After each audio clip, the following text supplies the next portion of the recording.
Hello friends, SSC exam preparation में आपका स्वागत है। आज की अपने इस वीडियो में हम बात करेंगे सीपी और एसपी के पार्ट 3 के बारे में।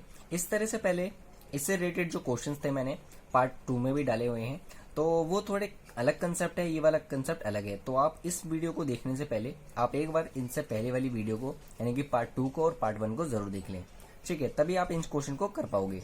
जैसे कि इस क्वेश्चन में बोला गया है कि गीता कुछ केले 5 रुपए में 4 की दर से खरीदती है और कुछ केले 5 रुपए में 6 की दर से खरीदती है।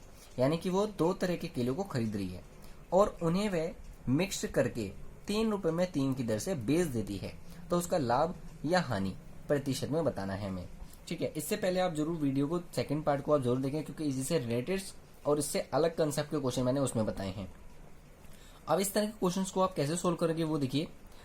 जैसे कि आपसे बोला गया है 5 रुपए में 4, तो इस बार मैं आर्टिकल इस तरह के जब आपको मिक्स करने के लिए क्वेश्चन बोलता है तो आप इस बार आर्टिकल यानी कि कुछ केले या आर्टिकल बोले, आपसे केले बोले, किताब बोले, पतंग बोले या कुछ भी चीज बोलते हैं तो आर्टिकल या फिर आप किताबें इस साइड लिखिए और रुपए को आप इस बार इस तरफ लिखिए, ठीक है? इससे पहले वाली वीडियो मैंने अपोजिट करवाया था, रुपए इस तरफ आर्टिकल इस तरफ, ठीक है? अब इसके अंदर जो कंसेप्ट था, अब आर्टिकल इस तरफ रुपए इस तरफ, जैसे कि अब इसमें बोला गीता कुछ केले 5 रुपए में 4 खरीद रही है और कुछ केले 5 रुपए में 6, ठीक है? 5 रुपए में 6, 5 रुपए में ही 6 खरीदती है और उन्हें वह मिक्स करके 3 रुपए में 3 की दर से बेच देती है। तो उसका लाभ या हानि प्रतिशत, ये बिल्कुल वैसे ही क्वेश्चन है। तो ये दोनों मेरे क्या है, इस वक्त सीपी हैं, ना कि एक मेरा सीपी ना और दूसरा मेरा एसपी, ठीक है? इन दोनों ही मेरे सीपी हैं यानी कि क्रय मूल्य हैं, क्योंकि इन दोनों में वो अभी खरीद रही है। तो मेरे को क्या करना है, पहले मुझे आर्टिकल पता करने हैं या फिर मुझे केले पता करने हैं कि उसने एक्चुअल में कितने केले खरीदे हैं। तो मैं सबसे पहले केले को जो है एक जैसा करूंगा, इस पूरे की मल्टीप्लाई 6 से और इस नीचे वाले की मल्टीप्लाई 4 से। तो 6 4 जा 24, 6 4 जा 24, ठीक है? 5 6 जा 30, 5 4 जा 20। यानी कि अब मुझे पता चला कि उसने 50 रुपए में, दोनों को मैं ऐड कर दूंगा और इन दोनों को भी ऐड करूंगा, ठीक है? अब उसने क्या करा है, 50 रुपए में 48 केले खरीदे हैं। तो ये भी मेरा कॉस्ट प्राइस है, ठीक है? 50 रुपए में 48 केले अभी उसने खरीदे हैं। तो अब मुझे ये बताना है कि वह उन्हें मिक्स करके 3 रुपए में 3 की दर से बेच देती है, ठीक है? 3 रुपए में 3 की दर से, ठीक है? तो आप जब भी इस तरह की वैल्यू लिखेंगे तो 48 आर्टिकल हो गए, 50 रुपए हो गए, तो 3 रुपए में 3 की दर से। तो मैं क्या करूंगा, इन दोनों की मल्टीप्लाई और इन दोनों की मल्टीप्लाई, समझ रहे हो आप? ये देखिए आप 48 लिखा, फिर 50 लिखा, थोड़ा सा गैप देखिए, फिर 3 लिखा और 3 लिखा, यानी 3 रुपए में 3 खरीद रही है। तो मैं 50 की मल्टीप्लाई मतलब रुपए की मल्टीप्लाई मैंने रुपए से करवाई है और केले की मल्टीप्लाई मैंने केले से करवाई है, ठीक है? और अंदर वाला जो मेरा होगा ये मेरा सीपी निकल के आएगा और बाहर वाली की जो मैं मल्टीप्लाई करूंगा वो मेरा एसपी निकल के आएगा। यानी कि 50 रुपए में 3, वो 50 रुपए की 50 की मल्टीप्लाई 3 से, यानी कि 150 रुपए में ये उसका कॉस्ट प्राइस निकल के आया। अब 48 की मल्टीप्लाई 3 से करूंगा तो 3 8 जा 24, 3 चौक 12 तो 14, यानी कि 144। वो क्या कर रहा है, अब ये मेरा सेलिंग प्राइस निकल के आया, बाहर वाली डिजिट, ठीक है? सीपी और एसपी मेरी दोनों निकल के आ गई। तो मुझे पता चल गया कि कॉस्ट प्राइस मेरा 150 रुपए था, सेलिंग प्राइस मेरा 144 रुपए है। मैं 150 रुपए की चीज को 144 में बेच रहा हूं, तो मुझे यहाँ पर लाभ हो रहा है या हानि हो रही है? जाहिर सी बात है मुझे यहाँ पर लॉस हो रहा है। लॉस हो रहा है, कितना लॉस हो रहा है? 6 रुपए का लॉस हो रहा है, क्योंकि 150 की चीज को मैं 144 में बेच रहा हूँ। जब 150 की चीज को 144 में बेच रहा हूँ तो मुझे परसेंटेज बताना है।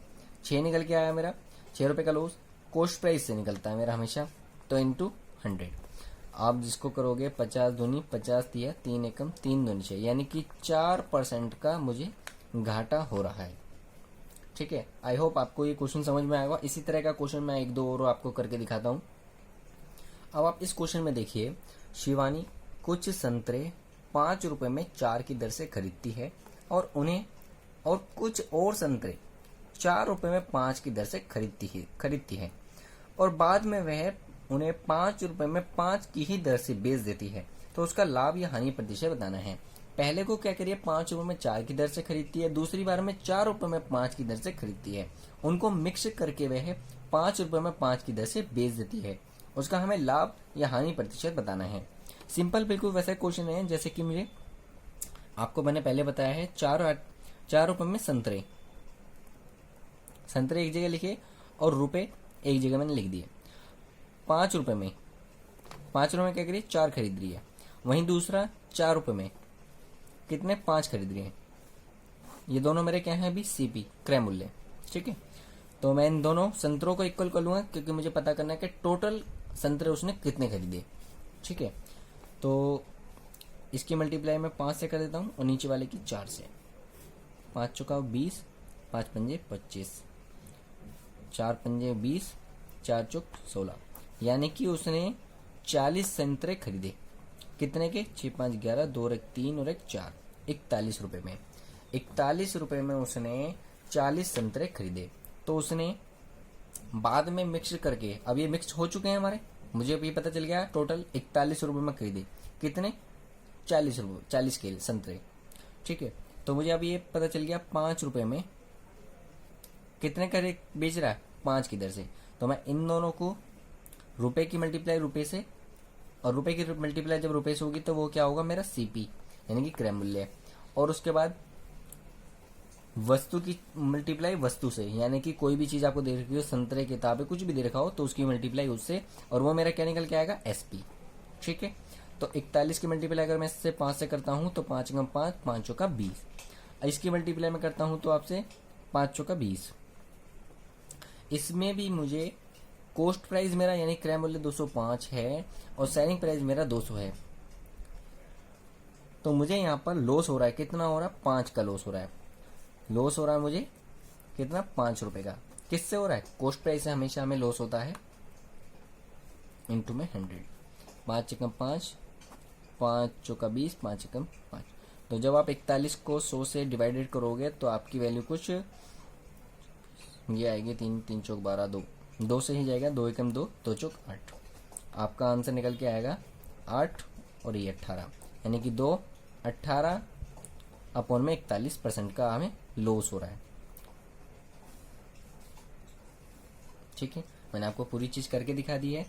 अब एक क्वेश्चन और है, वो भी आप अब देखिए इसमें क्या हो रहा है कि राहुल कुछ पतंगों को, यहाँ पर कुछ भी हो सकता है, मैंने आपको पहले ही बताया कि पतंग हो, किताबें हो, स्टेशनरी का कोई भी सामान हो या कुछ भी चीज हो, 10 रुपए में 11 की दर से खरीद रहा है इस वक्त। वह कुछ और पतंगों को 10 रुपए में 9 की दर से खरीदता है। मैं इसको आपको डिनोट नहीं दिखा देता हूँ, ये इस तरह से और ये ऊपर वाला, ठीक है। अब वो क्या कर रहा है 1 रुपए में 1 की दर से। राहुल कुछ पतंगों 10 रुपए में 11 की दर से खरीद रहा है और वह कुछ और पतंगों को 10 रुपए में 9 की दर से खरीदता है। वह उन्हें मिश्रित करके यानी कि मिक्स करके 1 रुपए में 1 की दर से बेच देता है। उसका लाभ या हानि प्रतिशत हमें बताना है। सिंपल, तो जैसे कि रुपए के नीचे रुपए लिखना है हमें, तो पतंग के नीचे मैं क्या लिखूंगा पतंग के नीचे पतंग वाली वैल्यू और रुपए के नीचे रुपए वाली वैल्यू। 10 रुपए में 11, तो 10 रुपए में कितनी पतंग खरीदी 11। दूसरी वाली में बोला 10 रुपए में 9, 10 रुपए में 9। अभी मुझे क्या पता चल रहा है, अभी मेरा सिर्फ क्रय मूल्य है यानी कि कॉस्ट प्राइस, ठीक है। अब मुझे क्या करनी है पतंगे इक्वल करनी है। टोटल मुझे पता करना है मैंने जो बेची हैं कितनी पतंगे मैंने अभी तक खरीदी हैं, सॉरी बेची नहीं खरीदी कितनी है। ये हो जाएगा आपका 90 और ये हो जाएगा आपका 99, ये हो जाएगा आपका 110, ये हो जाएगा आपकी 99, यानी कि 9 9 18 9 9 18 19, यानी कि 198 पतंगे मैंने खरीदी कितने की 110 और 90 200 की, ठीक है। 198 पतंगे 200 रुपए की मैंने खरीदी और अब मैं क्या कर रहा हूँ मिक्स करके 1 रुपए में 1 की दर से 1 रुपए में 1 की दर से अंदर की मल्टीप्लाई और इन दोनों की मल्टीप्लाई 200 रुपए में, यानी कि मेरा कैश कॉस्ट प्राइस क्या है 200, सेलिंग प्राइस क्या है मेरा 198। जब आप इसकी मल्टीप्लाई करोगे तो मेरा क्या सेलिंग प्राइस यानी कि विक्रय मूल्य निकल के आएगा 198, ठीक है। तो अब मुझे क्या हो रहा है जाहिर सी बात है फिर मुझे घाटा हो रहा है कितने का 2 रुपए का, 2 रुपए का घाटा किससे कॉस्ट प्राइस से इंटू में 100, 200 दो जैसे 2 जीरो गए, 2 एकम 2 एकम। मुझे इस वक्त लॉस हो रहा है 1% का। इस वक्त मुझे 1% का लॉस हुआ। ठीक है जी, आपने इस तरह के क्वेश्चंस को मैंने आपको समझा दिया है। अगर आपको इसमें कोई डाउट है तो आप कमेंट कर सकते हैं। इसमें अगर कोई सी भी चीज़ आपको नहीं समझ आती है तो आप एक बार कमेंट कीजिए, मैं उसका जो है आंसर कर दूंगा। अगर आपको वीडियो अच्छी लगी हो तो आप लाइक कर सकते हैं, अथवा डिसलाइक कर सकते हैं। अगर वीडियो अच्छी लगी हो तो आप मेरे चैनल को सब्सक्राइब भी कर सकते हैं, ताकि मैं इस तरह की और वीडियोस आपके लिए लाता रहूँ। Thank you guys, thank you for watching my videos.